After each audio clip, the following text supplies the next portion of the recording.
In his essay, Sexual Perversion, Thomas Nagel attempts to explain to us what is and what is not sexual perversion. At first, Nagel compares sex to hunger and thirst, and that it acts like an appetite. But we find out later on in his reading that the appetite of sex is a lot more complex than that.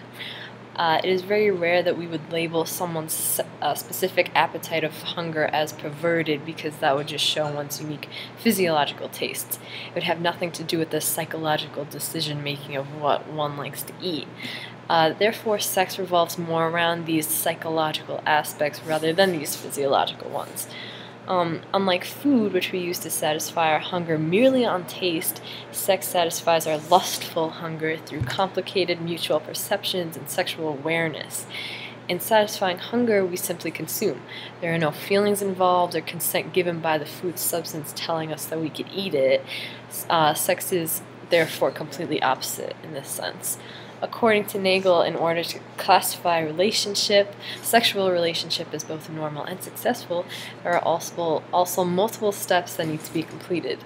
The first of these steps is sensing the object, which is the awareness of the object and the arousal this object gives them. The second of these steps is self-awareness, which is the awareness that one has aroused the object that he has been aroused by first.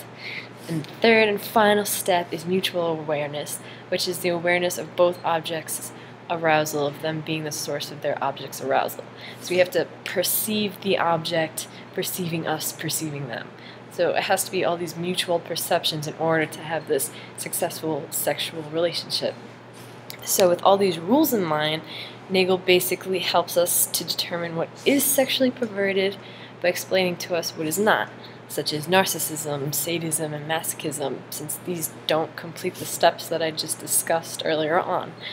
I definitely agree with Nagel's point of view on sexual perversion, though, because I feel like he really did describe each of his ideas clearly, and all of which makes sense. Sexual perversions must be qualified as something that's not animalistic and immoral with sexual relationships.